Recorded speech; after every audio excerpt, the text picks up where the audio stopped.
tempo, e quando a Júlia me lembrou, achei que ia ficar muito em cima. Então, a gente inverte, eu dou aula hoje de endocardite e envio para vocês amanhã, hoje ou amanhã, sem falta, o material para a aula da semana que vem. Tá bom? Acho que fica melhor, vocês vão ter mais tempo para poder ler o material e responder os casos clínicos. Então, seguindo, vamos falar de endocardite infecciosa. O que é a endocardite? Ela é um processo infeccioso da superfície endotelial do coração. Então, essa infecção pode acometer válvula, parede do endocárdio e também alguns dispositivos intracardíacos, por exemplo, marca-passo. Pode ser causada por bactérias, que são as mais frequentes, mas também pode ser causada por rickétsias e fungos. E antes do advento dos antibióticos, era uma doença fatal, ou seja, o indivíduo ia evoluindo com a endocardite e acabava falecendo ou de insuficiência cardíaca aguda ou de hemorragia no sistema nervoso central. Claro que depois que foi descoberto o antibiótico e com a evolução dele ao longo dos anos, hoje não é mais uma doença fatal, mas continua ainda sendo uma doença bastante grave, a endocardite infecciosa. Qual que é a fisiopatologia? É bastante simples a gente entender o que acontece na endocardite.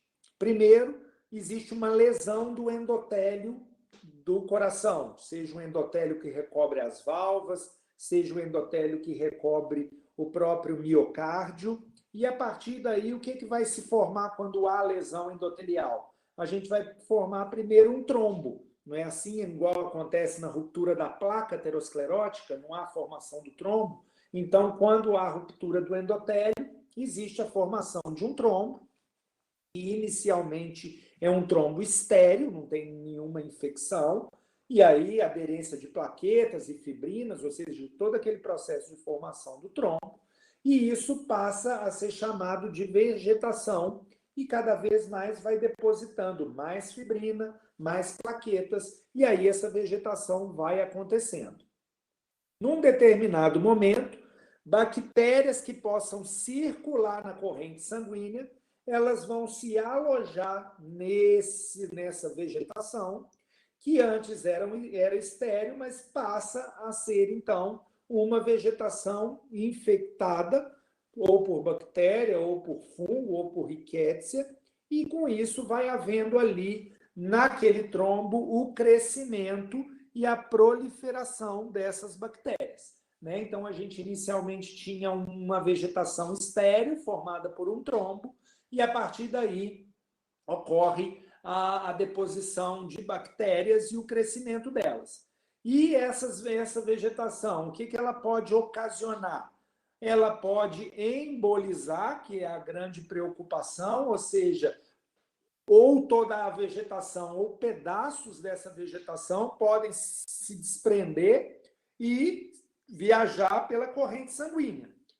E aí pode impactar nos rins, no baço, no cérebro, nos pulmões, nos vasos sanguíneos, levando a isquemia, infartos isquêmicos e também hemorragias nesses locais. Então, é uma das grandes preocupações os fenômenos embólicos e lembrar que, além do fenômeno embólico, pela presença das bactérias que produzem substâncias que degradam os tecidos, pode haver destruição também local, por exemplo, da válvula, onde a endocardite, a vegetação está aderida.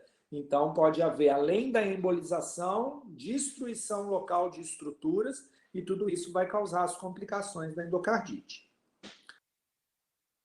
É relativamente rara, né? Acomete aí 3 a 9 casos aí por cada 100 mil habitantes. Acomete mais frequentemente os homens, numa relação de 2:1, e é mais prevalente em determinados grupos de pacientes, portadores de próteses valvares, pacientes com doenças congênitas cianogênicas, presença de dispositivos intracardíacos como o marca-passo e o CDI, que é o cardiodesfibrilador implantável, e também pacientes que têm passado de endocardite. Ou seja, se esse paciente já desenvolveu uma endocardite no passado, é porque ele tem uma predisposição e, com isso, ele tem chance de desenvolvê-la novamente. Porém, a gente sabe que é mais prevalente nessas circunstâncias, mas em até 50% dos casos de endocardite, não há nenhuma alteração na estrutura cardíaca que a gente identifique o motivo pelo qual aquela vegetação, a lesão endotelial aconteceu, a vegetação se formou e a endocardite se estabeleceu, tá? Então, lembrar dos casos mais prevalentes, mas saber também que pode acontecer em pessoas com o coração absolutamente normal. A gente tem algumas maneiras de classificar a endocardite, mas a mais comum é relacionado a se é em válvula nativa ou se é em prótese. Nós vamos ver para frente que isso tem diferença, né, no tipo de bactéria que está acometendo ou a válvula própria do paciente ou uma prótese que ele implantou previamente. Usuários de drogas endovenosas, né? Lembrar aqui que esses usuários de drogas endovenosas, eles têm um risco aumentado de endocardite, não é pelo compartilhamento de agulha, né? Porque isso aumenta a chance de hepatite B, HIV, mas no caso da endocardite, é porque, como esses pacientes fazem a injeção das drogas sem uma adequada asepsia do local da injeção, acaba carreando bactérias da pele para dentro da corrente sanguínea. Então, é muito mais por uma falta de higiene na hora da punção venosa que eles desenvolvem a endocardite. Temos endocardite adquirida em hospital e fora de hospital. É claro que as bactérias hospitalares são diferentes das bactérias adquiridas na comunidade. E também lembrar dos pacientes que têm dispositivos intracardíacos que também têm um perfil de bactérias um pouco diferentes. Quando a gente fala em válvula nativa, a gente sabe que cada vez mais tem se reduzido as endocardites secundárias à infecção em sítio remoto. O que isso quer dizer? Antigamente, acreditava-se que para ter endocardite você precisava ter uma infecção em algum lugar do organismo. Ou seja, o indivíduo tinha que ter tido uma pneumonia para desenvolver a endocardite, ou tinha que ter tido uma erisipela, ou uma infecção urinária, ou seja, teria que ter algum sítio infectado para poder fazer a bacteremia que causaria a endocardite. Mas isso não tem acontecido tanto mais e a gente vai explicar para frente hoje qual é a principal causa de bacteremia reconhecida atualmente. A idade dos indivíduos tem aumentado, né? Isso fica muito claro, né? Principalmente porque a sobrevida da população tem aumentado e também porque a possibilidade de operar esses pacientes eles têm tido uma chance maior de sobrevida. Então, os motivos dessa mudança epidemiológica é um aumento da expectativa de vida, mudança das condições predisponentes, sobrevida aumentada das cardiopatias congênitas, né? As cirurgias de cardiopatias congênita possibilitam essas crianças que morreriam precocemente viverem mais tempo na vida adulta, mas, por outro lado, elas acabam sendo mais expostas ao risco da endocardite. E também as novas técnicas cirúrgicas das válvulas, que possibilitam implantes de próteses que acabam aumentando também a chance da endocardite. Quando a gente pensa, então, nas válvulas nativas, a endocardite de válvula própria do paciente, também é mais comum em homens. As válvulas mais acometidas são a válvula mitral e a válvula aórtica, ou seja, válvulas do coração esquerdo. E, na maioria das vezes, nós temos condição predisponente, ainda que não seja uma exigência. Lembrar, no nosso país, da doença reumática, que leva à sequela valvar e aumenta a chance de endocardite nessas válvulas, e também das cardiopatias congênitas, que correspondem a 10% e 20% dos casos. Quando a gente pensa em próteses valvares, a gente sabe que endocardite de prótese nos primeiros 12 meses do implante é de 1 a 3,3%, ou seja, é muito mais comum endocardite no primeiro ano após o implante da prótese. Após o primeiro ano, quando a gente já está muito tempo do pós-operatório, a chance vai reduzindo, ficando em torno de 0,5% ao ano. Se a endocardite acontece logo depois da cirurgia, fica claro que é hospitalar. O paciente acabou se contaminando durante o próprio ato cirúrgico ou ele desenvolveu essa endocardite por uma pneumonia do pós-operatório, uma infecção urinária do pós-operatório. Então, a gente normalmente pensa em bactérias do ambiente hospitalar. Agora, se ocorre mais tardiamente, ou seja, após o primeiro ano, aí nós vamos ter os procedimentos ambulatoriais, ou seja, procedimentos urológicos, dentista, trato gastrointestinal, como sendo uma causa possível dessas endocardites. Esse quadro é bastante interessante e ele divide as etiologias da endocardite e traz os principais patógenos que vão causar endocardite em cada uma dessas do perfil do paciente que a gente estiver avaliando. Obviamente, ninguém sabe esse quadro de cor e nem há necessidade disso. Mas a importância dele é a gente saber quais são as bactérias mais frequentes em cada tipo de paciente, até para que na hora do tratamento a gente faça uma escolha mais acertada da antibiótico terapia. Então, vamos imaginar, aqui ele divide endocardite de valva nativa, endocardite de valva protética e portadores de dispositivos, que é o marcapasso e o CDI. Vejam que a maioria, obviamente, das endocardites são de valva nativa, até porque nós temos muito mais pacientes com valva nativa do que com valva protética. Aí, nas endocardites de valva nativa, ele divide em endocardite adquirida na comunidade, endocardite associada a cuidados de saúde, seja hospitalar ou seja extra-hospitalar, e usuários de drogas endovenosas. E no caso da endocardite de prótese, ele divide endocardite precoce, com menos de 2 meses do implante da prótese, endocardite de médio prazo, entre 2 e 12 meses, e endocardite tardia, aquela que ocorre mais de 1 ano depois do implante da prótese. E se a gente for observar o perfil das bactérias, modifica de acordo com o cenário, por isso a escolha de antibiótico terapias específicas em cada perfil desses pacientes. Como é que a gente consegue identificar qual é a bactéria que está causando a endocardite, até para a gente definir exatamente qual vai ser o tratamento? As hemoculturas são o exame mais indicado, ou seja, a gente faz cultura do sangue.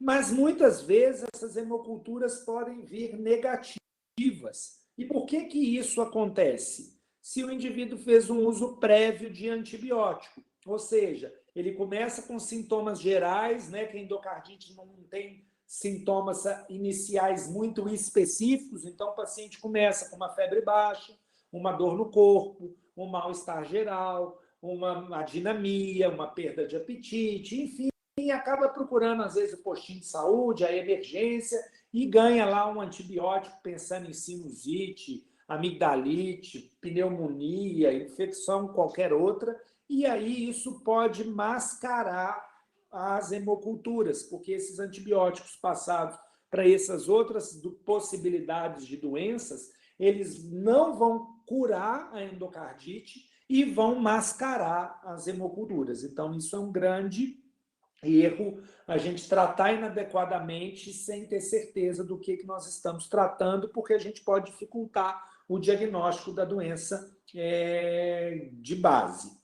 O grupo RASEC, nós temos que lembrar de, sempre que pedir hemocultura, a gente lembrar de pedir cultura específica para esse grupo RASEC, que são bactérias de mais difícil crescimento e que requerem, muitas vezes, um meio de cultura especial. Então, hemófilos, actinobacilos, cardiobactéria, quenella, quinguela, ou seja, são bactérias mais raras, mas que podem causar endocardite. E lembrar também que, no caso de endocardite fúngica, se nós também não solicitarmos hemocultura para fungo, cultura específica para fungo, a gente pode não identificar a presença deles. E os fungos são muito mais graves, com uma mortalidade em torno de 50% até 70% dos pacientes com endocardite por fungo. E por que é tão grave? Porque os fungos normalmente aparecem em pacientes imunossuprimidos, pacientes com neoplasias, pacientes em tratamento com imunossupressor para doenças graves, pacientes em uso prévio de antibiótico, ou seja, então pacientes que têm uma predisposição a fazer uma endocardite fúngica, então já são mais imunocomprometidos e acabam tendo um prognóstico pior. Como é que a gente suspeita da endocardite, então? A gente vai suspeitar se o paciente que a gente já conhece a ausculta e nunca tinha um sopro e de repente ele aparece com um sopro novo, e especialmente se esse sopro novo for associado à febre. Imagine um paciente que começa a ter febre e na ausculta cardíaca ele apresenta um sopro que não tinha previamente. Isso é uma das principais pistas. Ou então um paciente que faz um evento embólico, o paciente faz um AVC ou faz uma embolia arterial periférica e na hora que nós vamos investigar a causa desse evento embólico, a gente acaba descobrindo que ele tem uma vegetação no coração. Ou então apresenta um quadro infeccioso mais grave, uma sepse, sem um foco definido, e na pesquisa dessa sepse descobre a endocardite. Complicações renais, por exemplo, hematúria, glomerulonefrite, infecção renal, pode ser uma suspeita de êmbolo séptico para os rins. Febre com arritmia, febre mais prótese valvar, febre mais marca-passo, febre mais usuário de droga. Enfim, nós temos que sempre que nós tivermos um quadro que sugere uma infecção, febre, mal-estar geral, perda de peso, adinamia, prostração, e a gente não consegue identificar um foco muito nítido, a gente deve pesquisar a endocardite como uma possibilidade. Ela acaba caindo muitas vezes no capítulo de febre de origem indeterminada ou febre de origem obscura, onde a gente tem que pesquisar várias causas de febre que não são tão comuns. E como é que a gente faz, então, o diagnóstico? Nós temos os critérios estabelecidos por Duke, e é os critérios que nós vamos utilizar. A gente tem um critério patológico, que é definitivo, né? Claro, se eu for lá operar esse paciente, pegar aquela vegetação, mandar para meio de cultura, análise, anatomopatológico, e eu descobrir que aquilo é uma vegetação, uma endocardite infecciosa, é claro que isso é um diagnóstico definitivo, mas eu não preciso operar todo mundo, mandar a peça para o anatomopatológico para definir a doença. Então, o que nós vamos utilizar? Critérios clínicos, ou seja, 2 critérios maiores, 1 critério maior e 3 menores, ou 5 critérios menores, como nós vamos ver no próximo slide, que os critérios são esses. Isso é definitivo. Possível, se eu tiver um critério maior e um menor, ou 3 critérios menores. E rejeitado, se eu achar um diagnóstico alternativo sólido para aquele paciente. Claro, eu estava pensando em endocardite, mas fiz lá uma tomografia de tórax e tem uma condensação bem formada, o paciente tem tosse, tem expectoração, tem dispneia, tem dor pleurítica, então ele tem a pneumonia, ele não tem endocardite. Eu já achei uma causa para o quadro infeccioso desse paciente, a gente acaba descartando a endocardite. Então, se a gente acha um motivo óbvio para o quadro clínico daquele paciente, está descartada a endocardite, tá? Ou então um quadro que você entrou com antibiótico e resolveu rapidamente, com menos de 4 dias de antibiótico, ou seja, endocardite, vocês vão ver, a gente, na maioria das vezes, trata a endocardite por 6 semanas de antibiótico, ou seja, 1 mês e meio tomando antibiótico. Então, é difícil resolver uma endocardite. Então, se com antibiótico melhorou com 2, 3 dias, isso não é endocardite. Isso possivelmente é um outro quadro infeccioso que não a endocardite. Tá claro? E como é que a gente estabelece esses critérios?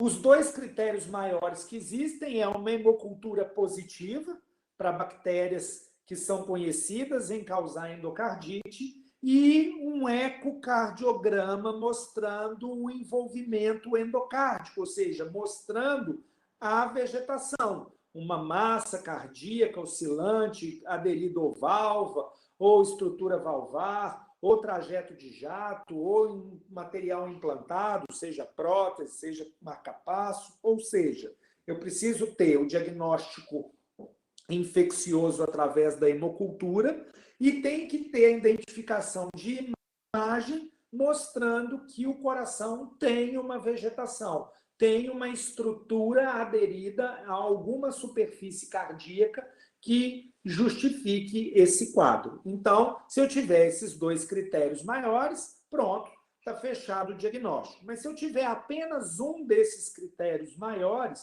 aí eu vou precisar somar com alguns critérios menores para a gente tentar fechar diagnóstico. Quais seriam critérios menores? Febre maior do que 38 graus.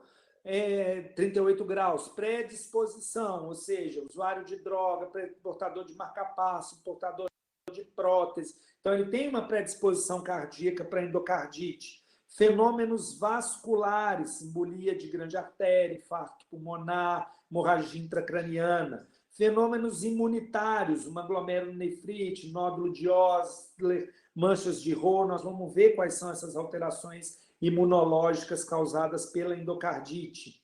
Ou então, eco sem as características de critério maior, ou cultura sem os critérios maiores. Aí eles passam a ser menores se não preenchem todos os critérios. Por isso, é fundamental que na endocardite a gente sempre faça o ecocardiograma. É um exame que pode definir critério maior. Então, a gente começa com o eco transtorácico, que é o ecocardiograma convencional, é um exame de baixo custo, não invasivo, muito disponível, e a gente vai partir para o eco transesofágico, que é como se fosse uma endoscopia, passa uma sonda no esôfago para visualizar o coração de perto com mais qualidade, em casos de dificuldade técnica do eco, ou se esse eco for negativo, mas eu ainda tiver uma suspeita clínica muito forte de endocardite. Aí a gente passa para o ecocardiograma transesofágico. Ou então a gente já começa com ele direto se for paciente portador de prótese, porque as próteses valvares são mais difíceis de serem avaliadas pelo ecocardiograma transtorácico. Então, o transesofágico já pode ser uma alternativa de início. E o que a gente quer ver no ecocardiograma? Claro que aqui é uma foto, não é uma imagem em movimento, mas vejam vocês uma pequena estrutura aqui aderida à válvula mitral, que não é uma estrutura normal de estar ali na válvula mitral. E na hora que essa válvula abre e fecha, a gente observa que essa estrutura é móvel, está aderida à válvula, mas tem uma mobilidade própria. Então, isso passa a ser uma suspeita de vegetação. Ou então, veja aqui numa outra imagem, aqui a válvula aórtica e aqui uma grande estrutura aderida à válvula aórtica, e isso com uma mobilidade própria também leva à suspeita de endocardite de válvula aórtica. Tá? Então, o eco é um exame de imagem bastante útil para tentar identificar se existe alguma estrutura aderida a alguma parte do coração que justifique a suspeita de endocardite. As hemoculturas devem sempre ser realizadas. Antes de começar qualquer antibiótico, elas têm uma sensibilidade muito boa, ou seja, 95% das vezes elas vão dar positivo e vão encontrar a bactéria, mas quando esse paciente já chega com algum curso de antibiótico prévio, aí as hemoculturas podem negativar e isso pode dificultar o diagnóstico. A gente normalmente faz 3 coletas separadas por 24 horas para a gente tentar provar uma bacteremia persistente, ou seja, mostrar que tem bactéria circulante. Então, a gente colhe hemoculturas em tempos diferentes. Isso aqui, às vezes, muda muito dependendo do protocolo de cada serviço. E lembrar das situações que elas podem estar negativas, mesmo o indivíduo tendo endocardite. Uso de antibiótico prévio, grupo RASEC e fungo. Não são apenas os dois exames que a gente pode utilizar. Hemocultura e eco são obrigatórios, mas a gente pode lançar a mão de outros exames dependendo da necessidade. Raio-x de tórax, eletro, exame laboratorial, tomografias, enfim.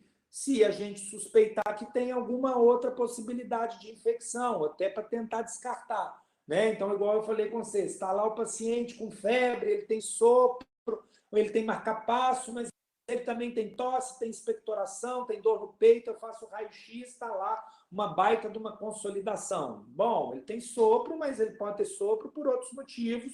A febre pode ser muito possivelmente por conta dessa pneumonia. Então, está descoberta a causa, vamos tratar a pneumonia e pronto, acabou. Né? Então, os outros exames complementares vão ser utilizados de acordo com a nossa necessidade.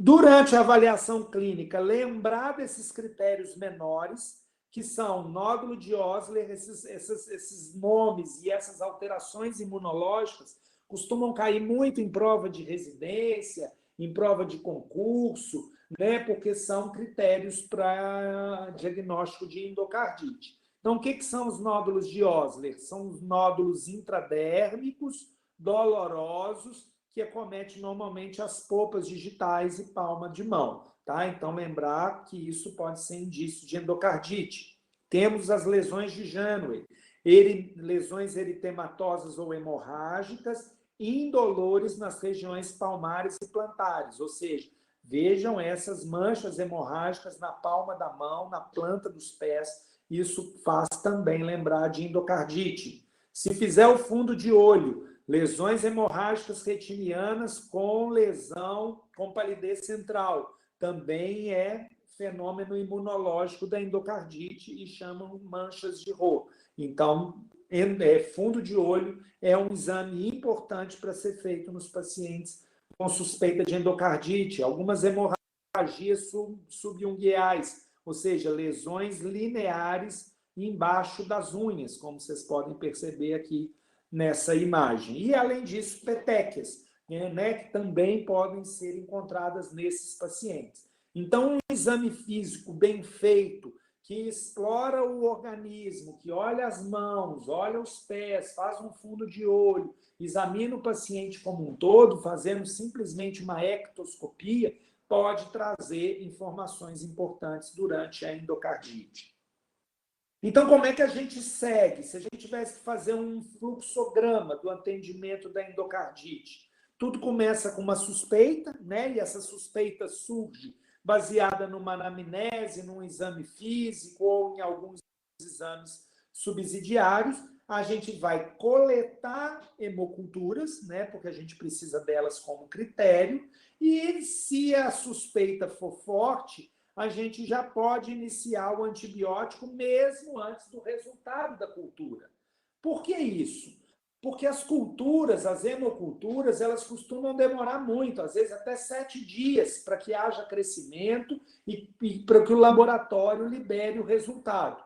E o paciente pode estar com um quadro infeccioso, endocardite é potencialmente grave, então a gente colhe as culturas e começa antibiótico de maneira empírica, não guiada pelo resultado da hemocultura, mas sim baseado no perfil do paciente. Ah, se é portador de prótese, eu sei que antibiótico eu escolho. Ah, ele é portador de marca-passo, eu sei qual que eu vou usar. Ah, ele é usuário de drogas endovenosas, eu sei qual que vou utilizar. E aí, quando sair o resultado da hemocultura, mostrando exatamente qual é a bactéria que está causando a infecção, aí eu ajusto o antibiótico específico para aquela bactéria. Então, a gente habitualmente faz dessa maneira. Colhe as culturas, porque tem que colher antes de entrar com antibiótico, e, a partir daí, se é suspeita, baseada no eco, baseada na história, baseada na clínica desse paciente, sugerir fortemente uma endocardite, a gente colhe cultura, entra com antibiótico de amplo espectro, né, empiricamente, baseado no perfil clínico do paciente, e quando sai o resultado da cultura, a gente entra com um antibiótico específico de acordo com a bactéria.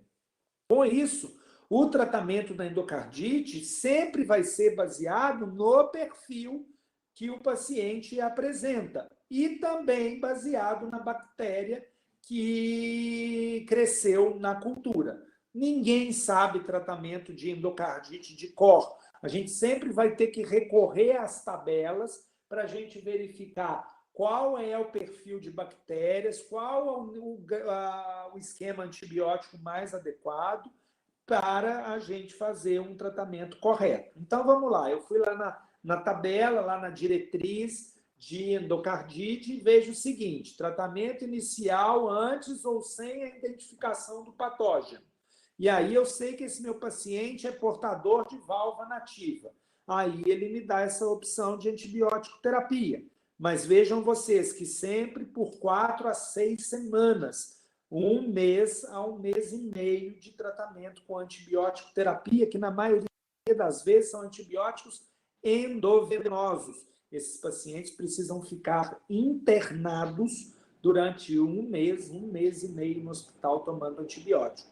Não é fácil ter endocardite. É muito sofrido, é grave, um tratamento longo, arrastado, com possíveis complicações. Nós vamos ver que muitas vezes esses pacientes requerem cirurgias cardíacas, então é um quadro bastante grave. Ah, não, ele é portador de prótese valvar, com menos de 12 meses da cirurgia. Ah, então eu já sei qual que é o esquema antibiótico.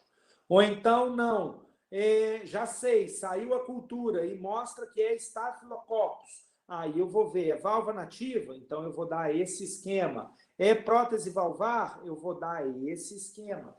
Então a gente vai recorrer a tabelas, a artigos ou a diretrizes, aonde, baseado na identificação da bactéria e no perfil clínico do paciente, a gente vai escolher o esquema de antibiótico. Então, eu trouxe aqui as tabelas, mas para ilustrar para vocês, ninguém precisa conhecer esses esquemas, porque não dá para decorar. E, muitas vezes, somente a introdução do antibiótico não é o suficiente para tratar esses pacientes. A gente, às vezes, precisa indicar cirurgia para eles. E aí tem alguns critérios que a gente também precisa consultar diante de um quadro de endocardite, em que circunstâncias que, além da antibiótico terapia, a gente também vai ter que entrar com uma cirurgia para retirar a vegetação ou retirar aquela válvula que possa estar disfuncionante pela presença da vegetação. Tá? Então, lembrar que não é só tratamento clínico. Muitas vezes requer tratamento cirúrgico. Fizemos diagnóstico, entendemos a endocardite, tratamos a endocardite, mas qual é o mundo ideal? O mundo ideal é aquele onde não temos a endocardite, já que é uma doença grave, de tratamento longo, cheia de complicações e onde a morte também é uma possibilidade. Então, que a gente sempre tem que pensar em evitar a endocardite. E muitas vezes a gente consegue prevenir a endocardite. E aí eu vou contar uma historinha rápida do que era o tratamento da endocardite há 10 anos atrás e o que mudou de 10 anos para cá. Eu, quando era residente de cardiologia, eu muitas vezes fiz profilaxia para endocardite, para paciente que ia fazer endoscopia, para paciente que ia fazer tratamento odontológico, para paciente que ia fazer cistoscopia, para paciente que ia fazer colonoscopia, ou seja, pacientes que tivessem qualquer alteraçãozinha de válvula do coração, seja prolapso, seja estenose, valvopatia reumática, seja, enfim, qualquer dispositivo intracardíaco, esses pacientes, para qualquer exame invasivo, eles recebiam antibiótico profilático para evitar endocardite. Era assim que era feito. Em 2009, é publicado um grande estudo científico, numa revista de grande impacto na época da cardiologia, no Circulation, um estudo que mostrou o seguinte: não está resolvendo nada ficar fazendo profilaxia para os pacientes que vão para esses procedimentos. Por que não está resolvendo? porque nós descobrimos que qualquer paciente, qualquer pessoa faz bacteremia intensa, diária, e muitas vezes, e obviamente, na maioria das vezes, várias vezes ao dia. Mas por que esses pacientes fazem bacteremia? Por que eu faço bacteremia diária? Por que vocês fazem bacteremia diária? Porque nós fazemos escovação dentária. Então, eles descobriram que toda vez que a gente escova os dentes, a gente causa pequenas lesões na mucosa.